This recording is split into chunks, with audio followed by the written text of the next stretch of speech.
tó wá bá òun gbẹ́ sọ́kàwé gbogbo èrò ọkàn rẹ̀ ni pé bóyá Dogo tóun ránṣẹ́ pé kò ní sọ fún ìyàwó kò ní sọ fọ́mọ ẹ mọ kẹ́kọ̀ọ́ o ọpẹ́lọpẹ́ pé Dogo jẹ́ kí ìyàwó àtàwọn ọmọ rẹ̀ mọ̀ ló jẹ́ kí àṣírí padà tú báyìí ní kúkúrú èdè ńgbà tílẹ̀ ó mọ̀ ṣé àmọ̀ pé sọ́kàwé náà ní ká wá ṣe nígbà tílẹ̀ ó fi mọ́ ẹ mọ̀ rọ́bẹ̀ yẹn o nígbà tílẹ̀ ó fi mọ́ àwọn ìyàwó àtọmọ wọn bẹ̀rẹ̀ sí wá Dogo wọn ò rí náà bẹ̀rẹ̀ pé àbọ̀ ló ṣe jẹ́ wọ́n wá jẹ́.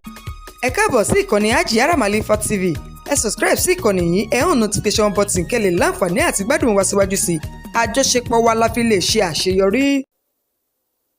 a kò dédé àkókò yìí ní gbogbo tẹ́ bá ti lórí ọ̀fẹ́ láti máa wò wá ní ìkànnì Ajah TV agbára Ọlọ́run bá ní súra wa láṣẹ Èdùmàrè a kú bójú ọjọ́ ṣe rí a kú sàmọ́nì a kú àfẹ́rẹ́ ó lè dé pàtàkì tí mo ṣe ìfiléde yìí lálẹ́ òní bó tilẹ̀ jẹ́ pé mo ti ṣe ọ̀pọ̀lọpọ̀ orú ẹ̀ ṣùgbọ́n àwọn àgbẹ̀bọ̀ wọn ní gbọ̀ngbọ̀n báyìí náà là ń rọ́fà àdìtí ó sì ní ogun àsọtẹ́lẹ̀ kò gbọ́dọ̀ pààrọ̀ eléyìí tó bá gbọ́n torí tá ló bá gbọ́n ni tó bá ti gbọ́ pé ogun máa ṣẹlẹ̀ lóṣù báyìí lọ́dún báyìí o yóò ti tètè mú ọ̀nà rẹ̀ pọ̀ ní Yorùbá ṣe bọ̀ tó sọ pé ogun àsọtẹ́lẹ̀ kì í pààrọ̀ eléyìí tó bá gbọ́ èyí tó bá gbọ́ àwọn kan máa ní tó bá gbọ́n àwọn kan tó bá sọ pé tó bá gbọ́ èmi sọ pé omi ẹ̀kọ́ tẹ́ rí yẹn ẹ̀kọ́ náà ni.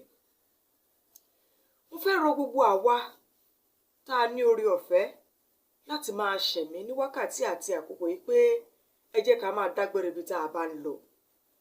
lákọ̀ọ́kọ́ ẹ̀wẹ̀ jẹ́ kọ́kọ́ fi ọ̀rọ̀ Timothy léde pé adúgbò pò fọlọ́wọ́n bá là tó bá wa ṣe débi wípé ìdájọ́ òdodo ó fìdí múlẹ̀ ẹlẹ́ṣẹ̀ ò lọ láì jìyà adúgbò pò fọlọ́run tó ní ayé àti ọ̀run fún bẹ́ẹ̀ mo bẹ̀ lọ́hùn pé kọ́lọ́hùn bá jọ orú ẹ̀ kó má kù lẹ́yìn mọ́ fẹ́nikẹ́ni o torí ikú tó ń kojú gba ẹni àwọn ìgbàbọ̀ wọn ní òwe tẹ́ rí yẹn náà ní pa fún ni lágbára Ọlọ́run bá tèmi tí yà nílùgbàdé ayé tọmọtọmọ bí tá a rú ewé ní tá a tẹ gbòǹgbòdé abúrúbọ tí kò kéré kó tóbi kò ní kàn wá o kò sì ní kọ̀gùn sẹ́ẹ̀dẹ̀ kó wà wá àmì ní kẹjẹ ká ṣe kẹjẹ ká gbé tó ẹ̀mí tó bá pè ìgbà àkọ́kọ́ rẹ̀ tẹ̀yìn wò wá ẹ bá wa subscribe sí channel yìí ẹ like ẹ comment ẹ bá wa share tó dájọ́ ṣe pọ̀ wá la fi lè ṣe àṣeyọrí kí ni mo sọ pé mo mú wa lálẹ́ òní ni wípé mo rí ìfiléde kan lórí ẹ̀rọ ayélujára lè tún jẹ́ pé ó bomi tútù sí ni lọ́kàn jọjọ ẹ jẹ́ kí n máa fi àkókò sọ fún gbogbo ẹ̀yin baálé wa gbogbo ẹ̀yin dádì wa gbogbo ẹ̀yin wòósùwò bí ẹ ní ẹnìkan pàtó tẹ́ bá máa sọ fún ibi tẹ́ ẹ lọ ibi tẹ́ ẹ dé dúró nítorí wípé lágbára Ọlọ́run ọba tèmi tí àní kúkú gífà o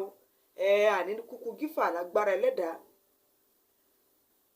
ọ̀dọ́kùnrin kan rèé ní ìlú Èkó tí wọ́n porúkọ rẹ̀ ní Dogo wọ́n fi ìfiléde náà lélẹ̀ ní kò pẹ́ tẹ́ ẹ̀ bá tí ì rí kẹ́ ẹ lè farabalẹ̀ wò ó bó ṣe ṣẹlẹ̀ ó dùn mí lọ́pọ̀lọpọ̀ pé ojú òpó tá a wà yìí wọn ò fààyè gba àwọn nǹkan kan láti fi wọ̀n wá bí bẹ́ẹ̀ bá kọ́ ni ǹbá jẹ́ kẹ́ ẹ rí àwọn nǹkan yẹn ṣùgbọ́n ló ní belenja la máa fi sínú ẹ̀ ẹni tó bá wá nífẹ̀ẹ́ láti wo fọ́rọ̀ yẹn gangan ó lè kàn sí mi lójú òpó WhatsApp tèmi gangan 08069163163 08069163163 tẹ́ ẹ bá ṣàti dójú òpó náà ẹ sọ wípé Ramalifa láti ojú òpó YouTube channel fọ́nrán yẹn lẹ fẹ́ wò wọ́n tàrí ẹ̀ sí yín.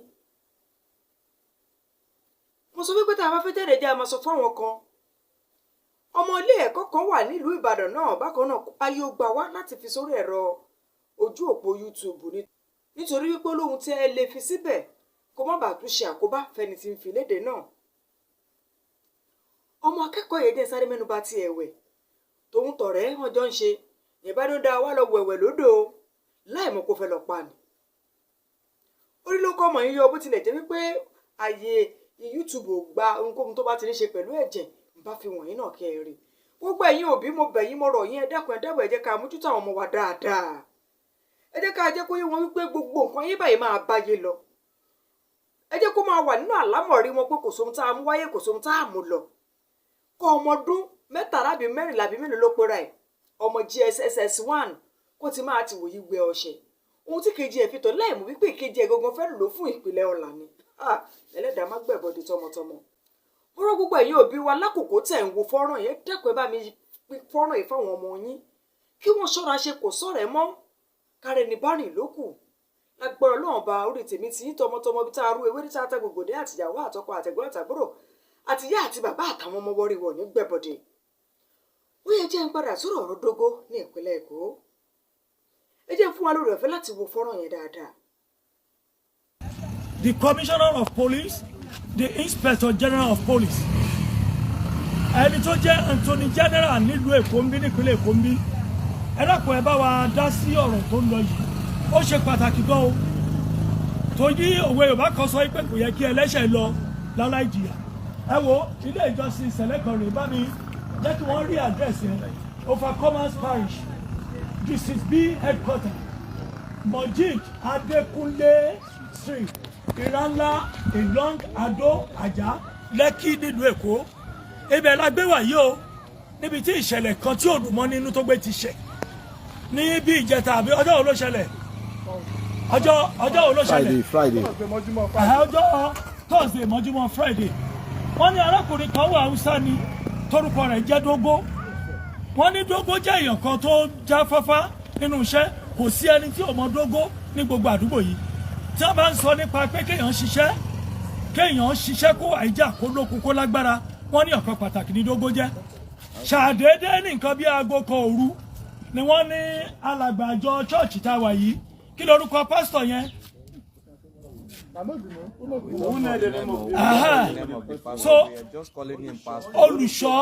olùṣọ́ chọ́ọ̀chì yìí wọ́n fi gbogbo fọ́tò ẹ̀ hàn yín wọ́n ní ló bá ránṣẹ́ pé Dogo láago kan òru ipe kí ó wá bá òun gbẹ́sọ̀ kàwé gbogbo èrò ọkàn rẹ̀ ni pé bóyá Dogo tóun ránṣẹ́ pé kò ní sọ fún ìyàwó kò ní sọ fọ́mọ ẹ mọ kẹ́kọ̀ọ́ o ọpẹ́lọpẹ́ pé Dogo jẹ́ kí ìyàwó àtàwọn ọmọ rẹ̀ mọ̀ ló jẹ́ kí àṣírí padà tú báyìí ní kúkúrú èdè ńgbà tílẹ̀ ó mọ̀ ṣé àmọ̀ pé sọ́kàwé náà ní ká wá ṣe nígbà tílẹ̀ ó fi mọ́ ẹ mọ̀ rọ́bẹ̀ yẹn o nígbà tílẹ̀ ó fi mọ́ àwọn ìyàwó àtọmọ wọn bẹ̀rẹ̀ sí wá Dogo wọn ò rí náà bẹ̀rẹ̀ yìí pé àbọ̀ ló ṣe jẹ́ wọ́n wá jẹ́ oyé wọn yìí pé Dogo ló rán olùṣọ́ ìjọ yìí olùṣọ́ Overcomers Parish CCC ní Iranla Street ní Along Ado Ajah Lẹ́kì lẹ́kọ̀ọ́ ibẹ̀ la gbé wà yìí wọ́n ní olùṣọ́ yẹn ló ránṣẹ́ pé Dogo lẹ́yìn kan bíi aago 12 lálẹ́ ẹ̀yin ọmọ Nàìjíríà ti ń gbọ́ wa bí wọ́n ṣe wá Dogo débí nìyẹn o nígbà tí wọ́n wá Dogo débí wọ́n ní pásítọ̀ sọ pé Dogo sínú chọ́ọ̀chì nígbà tó máa padà wá lẹ́ẹ̀kẹta tóun náà wá rí i pé John pé nǹkan yìí ti ń lágbára kódà wọ́n ní gbogbo àwọn ọmọ ìjọ wọ́n níbi tí wọ́n jókòó sí rè ẹ̀yin ọmọ Nàìjíríà ẹ dákun ẹ máa gbọ́ wa o wọ́n láwọn ọmọ ìjọ pé ibi tí wọ́n jókòó sí rè tí wọn ò sọ nǹkan kan rárá nígbà tó wá rí i pé ó ti fẹ́ ju iṣu àtàrí èèyàn náà ní òótọ́ ni àwọn làwọn ránṣẹ́ pé Dogo ṣùgbọ́n Dogo ti kó sí sọ́kàwé ó sì ti kú òkú Dogo dà wọ́n lòdùṣọ́ sọ pé òkú Dogo wọ́n ti gbé lọ mọ́ṣúárì ẹ ṣe lè gbé lọ mọ́ṣúárì mo dúpẹ́ lọ́wọ́ gbogbo ẹ̀yin ọ̀dọ́ àdúgbò yìí all the youths in this area we really appreciate your effort. àwọn ẹ̀dọ́ yẹn wọ́n gbé ìgbésẹ̀ tó pọ̀ àwọn ló sọ pé láyé àwọn ò ní gbà ibi tó kù Dogo bá gbé wà àwọn gbọ́dọ̀ rí ẹja àjọ wọn ká lọ.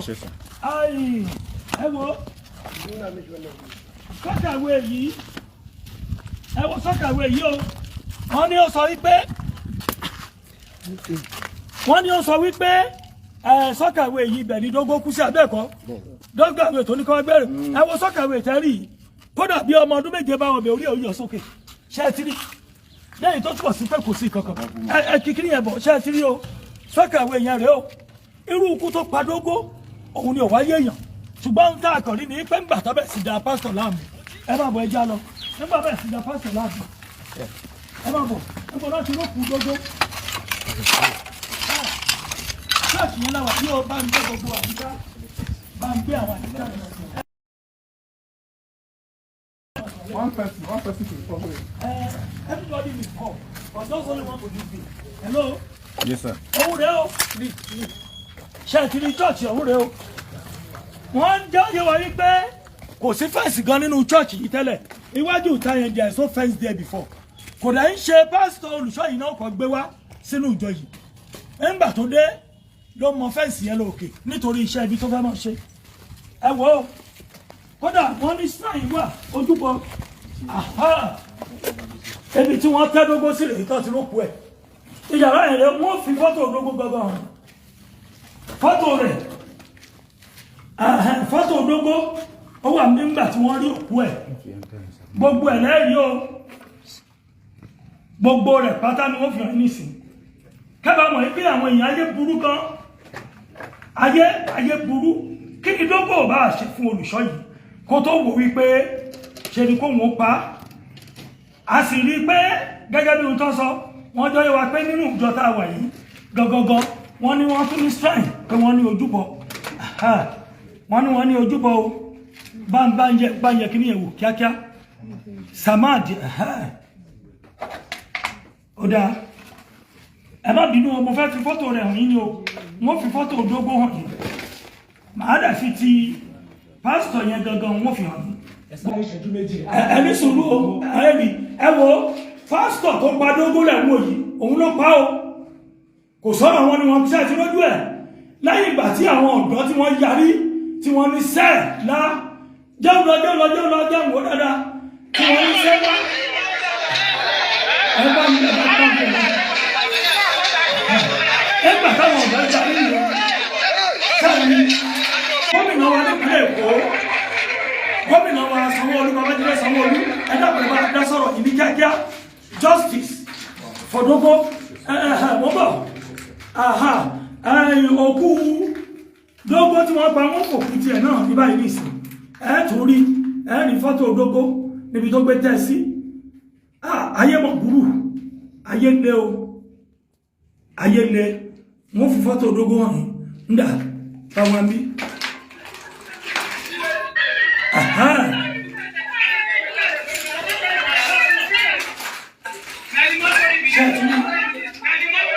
Dogo ni àwọn tó pàṣẹ rẹ o inú yàrá tó pàṣẹ yẹn náà Dogo là ń bọ̀ yẹn o ṣe ti rí Dogo òun là ń bọ̀ yìí Dogo là ń bọ̀ yìí o ṣe Nàìjíríà ọmọ bíbí Nàìjíríà ni kí ni Dogo bá ṣe fún pásítọ̀ yìí kọ́kọ́ ni pé ikú ló tọ́ sí ẹ bá bọ̀ aṣọ funfun tí wọ́n fi tẹ́ Dogo sí wọ́n náà aṣọ funfun náà.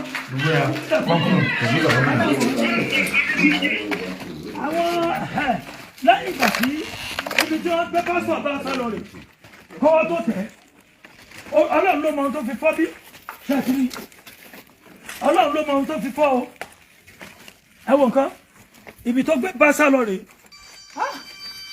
kòtò tá à ń wò yìí gan ṣóríṣiríṣi àwọn nǹkan ò ní síbẹ̀ báyìí ẹ rí ìkòkò dúdú kan nìyẹn ìkòkò kan nìyẹn nínú chọ́ọ̀chì ṣẹ́ẹ̀tìrí ẹ̀tìrápẹ́ oríṣiríṣi àwọn nǹkan pọ̀ nínú igbó tó ṣẹ́ẹ̀tìrí o ṣẹ́ẹ̀tìrí ìdàlágbẹ́wà yìí o ẹ̀yin náà wo nǹkan o ẹ̀ǹgbà tó wá sá lọ làwọn bọ́ìsì àdúgbò làwọn náà bẹ́lẹ̀ pé ò níbi kankan lọ bọ́n ti mú un nìyẹn ló jẹ́ ká rí fọ́tò ẹ̀ fi hàn ẹ bá fi gbogbo bẹ̀ hàn ẹ bá fi hàn ẹ̀yin ọmọ Nàìjíríà máa bá a ṣe ẹ̀ ẹ̀yin ọmọ Nàìjíríà máa bá mi ṣe ẹ̀ ṣàtìrí ẹwọ nǹkan o ṣàríyáwó yìí gan odò tó wà ń bí tó bá jùyàn síbẹ̀ wọn ò lè rí èèyàn mọ́ gbogbo ibi tá a rí yìí wọ́n ní òsì fẹ́ǹsì níbẹ̀ tẹ́lẹ̀ kò sí fẹ́ǹsì kankan ń bímọ tẹ́lẹ̀ láti ọjọ́ tá a ti parí ètò ẹ bá bọ̀ ẹ já lọ ní chọ́ọ̀chì mo fẹ́ wọnú chọ́ọ̀chì ẹwọ nǹkan o torí wọ́n sì bá àwọn èèyàn sọ̀rọ̀ àwọn èèyàn sì bá mi sọ̀rọ̀ ó ṣe jẹ́ ó kàn fi hàn ní díẹ̀ nínú ẹ̀dá wo ní chọ́ọ̀chì ẹ bọ̀ bọ̀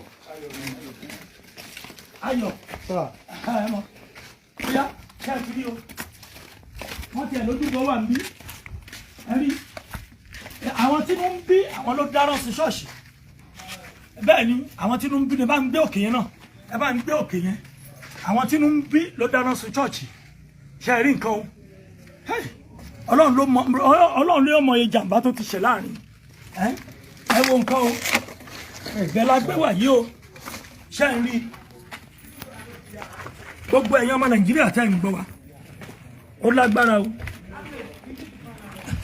ẹ wo inú chọ́ọ̀chì ọ̀hún rèé o àwọn tí ń bí àwọn ló fara kí ìgbẹ́ láyé ṣe rí nǹkan o wọ́n ní tẹ́ bá rí àwọn ọkọ̀ dẹ̀ǹdẹ̀dẹ̀ǹdẹ̀ tí pásítọ̀ yìí ń gùn wọ́n ní ẹ̀yin náà ẹ̀rí ẹ̀ wò wípé ṣójíṣẹ́ Ọlọ́run ló ń gurú nǹkan tó le tó léyìí òjíṣẹ́ Ọlọ́run lè gùn kí iṣẹ́ kan kì í ṣe méjì gẹ́gẹ́ bí o tó sọ fún wa ẹ jẹ́ n bá àwọn èèyàn sọ̀rọ̀ ẹ jẹ́ kí n bá àwọn èèyàn sọ̀rọ̀ báwo làwọn èèyàn ṣe bá a sọ̀rọ̀ sí ẹ jẹ́ n bá wọn sọ̀rọ̀ bá a fẹ́ lè sí rẹ́kọ́dì ọ́díò ọ̀yà Go there. Gbogbo ya. àwọn èèyàn tí bàbá mi sọ̀rọ̀. Go, Cameroon no Allah. gbogbo ẹ̀ pátá lẹ́ padà gbọ́ lóòótọ́ tí mo wá live go to the office. Now this guy get this phone. Let me video it. Wait, now let me put it in the audio. Put on for audio. Huh? No, don't worry. I want to interview something.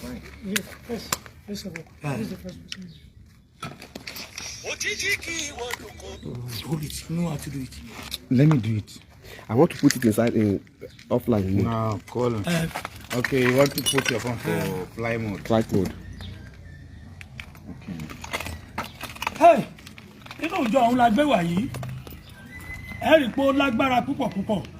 Kì í ṣe gbogbo èèyàn tó ń sọ pé òun ni bákan gbogbo rẹ̀. I want bring it. Audio now. Not like this. Okay. Oya. Hey, ṣe rí nǹkan o. Ẹ̀yin náà ń rí. Ilé Ọlọ́run yẹn rèé o. Ṣe rí o. Ẹ wò ó. Church tí Oluso gbogbo ṣùgbọ́n bá ti ń bá yín sọ̀rọ̀ yìí. Wọ́n ní ìgbà tí wọ́n máa pa Dogo gẹ́gẹ́ bí ohun tá a gbọ́. Wọ́n ní kò so. Wọ́n ní ìgbà tán rògbò ẹ̀. Wọ́n ní orí ẹ̀ àmì ojú. Wọ́n ní nǹkan ọmọkùnrin ẹ̀. Wọ́n náà rí ń bẹ̀ mọ́. So nǹkan ọmọkùnrin rẹ̀ gbogbo rẹ̀ ò sí ń bẹ̀ mọ́. Oya. Are you the one? No, this one. Oya, come. My brother. Ẹ jẹ́ ká morúkọ yín. Ṣeun lórúkọ mi. Ṣeun kí ni? Mojid. Bọ́ọ̀lù ẹ̀yin ṣe jẹ́ ládùúgbò yìí. Jẹ́ bí ọmọ àbúrò landlord kan ládùúgbò. Bí àbúrò landlord kan ládùúgbò yìí. Ó jẹ́ ní mo jẹ́ ládùúgbò. So Dogo jẹ́ ẹni tí ó máa ń bá wa ṣiṣẹ́. Okay. Ní ilé ọ̀dọ̀ wa. So àti mo bọ́ta ni mo gbọ́ pé Dogo wọ́n ní Dogo kú. Ló sì ṣiṣẹ́ ní ilé ọ̀dọ̀ wa ní ọjọ́ méjì tí ọ̀rọ̀ yẹn tó ṣẹlẹ̀. Ọjọ́ Wednesday. So mo wá níbo ni ó ti ṣẹlẹ̀ wọ́n ní nínú church ṣẹlẹ̀ tó wà ní ẹgbẹ́lé bá bọ́ta mo ṣàwọ̀ pé èrò wà níwájú ilé Dogo mo wá lọ síbẹ̀ mo ṣáà bá àwọn brọ́dà ẹ̀ ń bẹ̀ pé kí ló ṣẹlẹ̀ wọ́n ní Dogo kú ní síbò wọ́n lọ pé sí ṣẹlẹ̀ kí ló ṣẹlẹ̀ wọ́n ní aago kan òru ni wọ́n pè kó wá ṣiṣẹ́ fún wọn lóru wọ́n wá sí inú ṣẹlẹ̀ wọ́n wá bá wọn tó wà ń bẹ̀ mo ṣáà bá wọn bí mẹ́jọ wọ́n jókòó sí ẹnu ọ̀nà ńta wọ́n ní ẹ̀jọ́ kí ló ṣẹlẹ̀ ń bí pé báwo ló ṣe ṣẹlẹ̀ wọ́n ní wọ́n ti kọ́kọ́ dáhùn mo ṣáà bọ́ta lọ padà wọ́n á lọ bá wọn èèyàn pé kí ni ìgbésẹ̀ tí ẹ ti gbé wọ́n náà wọ́n ti pe àwọn èèyàn wọn pé wọ́n sọ pé kí wọ́n ní sùúrù pé àwọn ń bọ̀ so bá tún padà sí inú ṣẹlẹ̀ mo wá bá wọn pé wọ́n ṣàlàyé fún mi kí ló ṣẹlẹ̀ báwo ló ṣe ṣẹlẹ̀ èèyàn kan wá dìde dúró náà wọ́n wá ṣàlàyé pé àwọn gbéṣẹ́ fún láti bí ọjọ́ mẹ́ta pé kó bá wọn ṣe sọ́kàwé mo ní sọ́kàwé náà dà mo fẹ́ rí sọ́kàwé náà wọ́n wá mú mi wá síbi sọ́kàwé àwa mú igi àti ìbọnú sọ́kàwé a rí pé omi tó wà nínú sọ́kàwé náà kò sí gbẹ̀ǹbẹ̀ gan omi tó wà ń bẹ̀ gan kò dórúnkún ẹ wá ṣe máa sọ fún mi pé ibi ni Dogo kú sí ikú wo ló pa tó fi kú síbi ta ló wà ń bẹ̀ wọ́n ní àwọn ń ṣe ìsọjí lóru ló wọlé àwọn ò mọ̀gbà tó wọlé mọ̀gbà tó wọlé lóru tó wá fẹ́ ṣiṣẹ́ fún yín wọ́n á tún ní nínú ọ̀rọ̀ wọn ní ẹ̀kan dúró tì nínú àwọn ó dúró tì níbi tó ti ń ṣe sọ́kàwé ẹnu òun wádà wọ́n ní wọ́n rọ̀ṣẹ̀ lọ sí hospital pé yẹn náà ó ṣèṣe wọ́n rọ̀ṣẹ̀ lọ sí hospital. ẹ jọ̀ọ́ please. tí wọ́n bá rọ̀ṣẹ̀ lọ sí hospital kí ló dé tí wọ́n ṣe rọ̀ṣì àwọn méjèèjì lọ sí hospital from hospital tó bá confirm pé Dogo ti kú from hospital wọ́n transfer lọ sí mọ́ṣúárì wọ́n á ní mo wá bí wọ́n pé òkú ẹ̀dá wọ́n ní wọ́n ṣáà ń gbọ́n lóhùn wọ́n á ní ó wà nínú ilé mo ní nínú ilé mo wọ́n ní lẹ́ńkùlé mo ní mo fẹ́ rí wọ́n ṣàṣe mú mi wá sí ìkùlé nìyẹn. àti mo dẹ́ńkùlé tán sílẹ̀kùn mo bá aṣọ funfun tí wọ́n fi bò ó aṣọ funfun méjì ni wọ́n fi bò ó mi ò lè sọ̀rọ̀ mọ́ mo wá padà síta ẹ̀jẹ̀ ń rọ̀ṣì ní gbogbo imú ẹ̀ wọ́n ojú ẹ̀ mọ́ lọ síbi lẹ́yìn tó túmọ̀ sí pé gbígbà kí wọ́n gbà pa wọ́n lùyàn pa ẹ̀jẹ̀ ń rọ̀ṣì láti mú jáde títí débi ojú títí débi etí títí débi ẹnu ìṣá mo wá padà síta àwọn èèyàn wa gbọ́ pé Dogo wà ní inú church wọ́n ṣe fara ya nìyẹn. Òpẹ́ náà ni wọ́n bẹ̀rẹ̀ sí ní gba gbogbo nǹkan jẹ́. Bàtàṣà máa gbọ́ wọn ni wọ́n ti gba ẹ̀kúlé sá lọ. Báwo lẹ wá ṣe rí pásítọ̀? Bó lẹ ṣe rí mú? Inú ilé kan lẹ́kùlé ni wọ́n sáwọ̀ wọn náà wà ní tọ́lẹ̀tì nínú ilé aṣáàtúndé bẹ̀. Gbogbo náà wà bí wọ́n aṣí gbogbo lẹ̀kùn ilé àárí wọn. Gbogbo ni wọ́n wọ̀ wọ́n ní inú tọ́lẹ̀tì lọ́wọ́ aṣínú tọ́lẹ̀tì àbá wọn. Àwọn wá dà wọ́n ti wá fọ́ sílì ilé onílé. Wọ́n fọ́ sílì wọn gbàgbẹ́ wọlé wọn lọ sá sínú sílì lókè ilé onílé. Ṣé èèyàn ò gbénu ilé yẹn ni? Èèyàn gbé mbẹ̀ wọ́n ṣáré wọ̀ wọ́n sáwọ́ lórí kọ́lóbìnrin nìkan ló ń gbénu ilé ọkọ̀ òsínlẹ̀. So wọ́n ṣàfọ́ sílì onísílì wọn gbàgbẹ́ wọn lọ sá sínú sílì lórí pé àwọn ọ̀dọ́ àdúgbò wọ́n tó wá kan. wọ́n tún wá wọn kàn bẹ̀. Wọ́n fi mú padà wá ṣọ́ọ̀ṣì. Wọ́n padà wá sí ṣọ́ọ̀ṣì. Ó lágbára. Nígbà tí àṣàwọn ọmọ Dógò rè. This is sister. Àwọn ọmọ rẹ̀ ẹ jẹ́ ń wojú àwọn ọmọ Dógò. Ó lágbára o.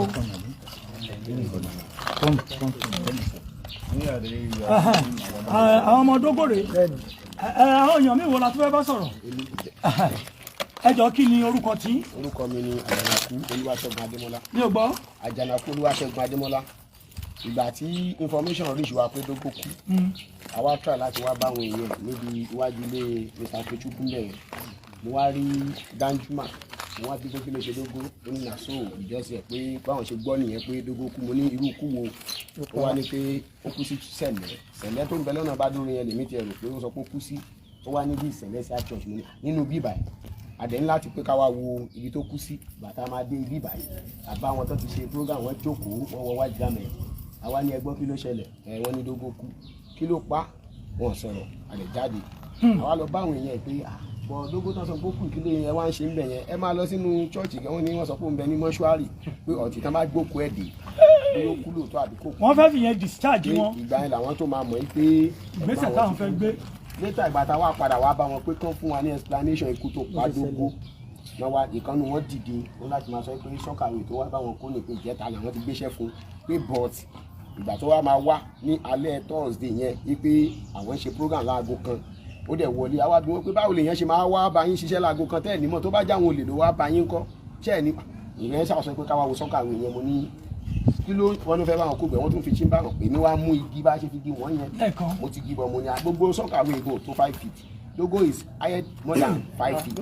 Oníṣòwò ibùn tí Dogo gan bá wọnú sọ́kàwé orí ẹ̀ tó máa yọ síta òkè báwo ló ṣe jẹ́ wọ́n ní lágà tó dúró lé lórí ló yẹ òkè ìgbà tó yẹ ńkọ́ ṣó ṣubú sínú sọ́kàwé ni ó ní ibùn ká wo ẹni chain yìí ẹni tó ń try láti rescue Dogo chain ẹ̀ lélẹ̀ kí ló wá ṣe kí ní slap sọ́kàwé ó ya bo Dogo ni ẹnìyẹn ò lè sọ̀rọ̀ mọ́ nígbà tí question pọ̀ ó dá níbo ni òkú Dogo wà ó ní kàkà lọ ìgbà tó máa ṣínú yàrá ẹ̀ ó jẹ́ ìjọ lójú pé ẹ̀ńtán ló wà ní mọ́ṣúárì àtúbánú lé nínú yàrá wọ́n dẹ̀ daṣọ bò ó lé táwọn fámìlì ẹ̀ rò pé mọ́ṣúárì ló wà ìgbà tá a máa rí tẹ́jẹ̀ ṣe ń gbọ́ ṣàpùjáde lójú àti mú èmi lọ sọ fáwọn èèyàn pé máa bọ̀ Dogo tẹrù kún bẹ ní mọ́ṣúárì kò sí ń bẹ̀ ó wà ní chọ́ọ̀chì àwọn eégún òbí níbọ̀ tìgbà tá máa gba fẹ́ǹsì lójú ilé wọlé tán rókù èèyàn wọn ara wọn ò gbé mọ́ bọ̀ pásítọ̀ yẹn wá láti sọ pé why you dey shout mo ti wá sọ fún wọn pé kí ló dé tán pariwo ló bí àwọn èèyàn yẹn nínú pé you kill our brother so oní why we dey shout ni wọ́n ṣe sọ pé àwọn ò ní gbà wọ́n ní ṣe gbogbo ẹ̀ so èrò ọkàn pásítọ̀ yẹn fóun ti lọ káwọn ọlọ́pàá wá ká máa fi mọ́ rárá gbókùn yẹn lọ àwọn ọlọ́pàá yẹn náà sọ pé kò tí ì tó gbogbo ilé ìtàn ṣe ìbísẹ́ sọ pé wọ́n fẹ́ dọ́gbọ́n gbókùn yẹn jáde so by the time tó di pé àwọn èèyàn ò lè gbà mọ́ wọn lè bí education làwọn pásítọ̀ yẹn gbàgbé yẹn sá lọ. nígbà tí wọ́n rókù Dogo kí làwọn ẹ̀yà ara ẹ̀ tí ò sí ń bẹ̀ mọ́. ìgbà táwọn èèyàn tiẹ̀ lọ yẹ̀wò náà ń fara ya pé ojú ẹ̀ ò sí ń bẹ̀ pé àárín ò sí ń bẹ̀ because àwa kò notice pé ẹ̀jẹ̀ ń jáde ní gbogbo ojú ẹ̀ àti nǹkan ọmọkùnrin ẹ̀ wọ́n níyẹn náà ò sí ń bẹ̀ mọ́. gbogbo nǹkan táwọn family ṣe. àwọn ẹbí Dogo dà. Okay, you are here. Yes, so you say something. Okay, sir. So those are the children for Dogo. Yes. Sorry. How old are you? 13 and you? Hey, sorry.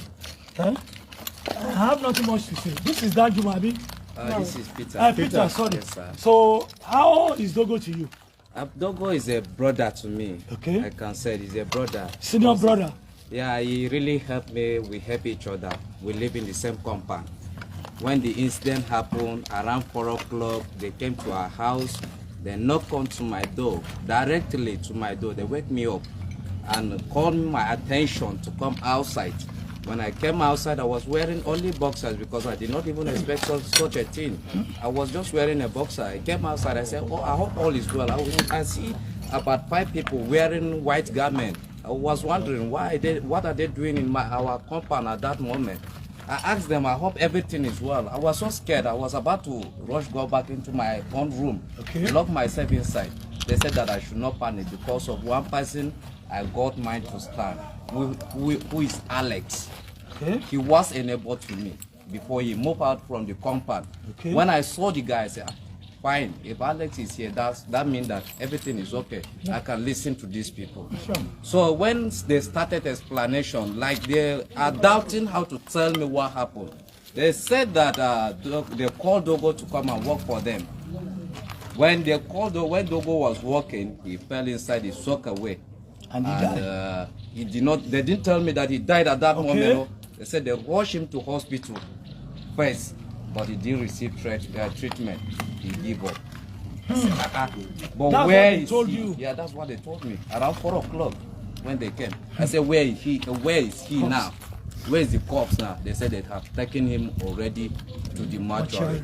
That exactly that same hour we exchanged number with one of the Salem member, which he told me that he would keep in touch with me whenever necessary. Since then, the only call that comes to me from his own side was asking me if I have Dogo brother's number, any of the Dogo relative number. I said yes. He said I should forward it to him. I forwarded the number immediately that time. So we left. We did not say anything to them. The only thing we said, okay, tomorrow morning we'll come. Then we'll see where the corpse is. That's the final thing. I think we were like 4. I myself and this my brother here, Matthew, and my neighbor Tunji. He was here. He left. He just left. Tunji and his wife. All of us come outside to hear what they have to tell us.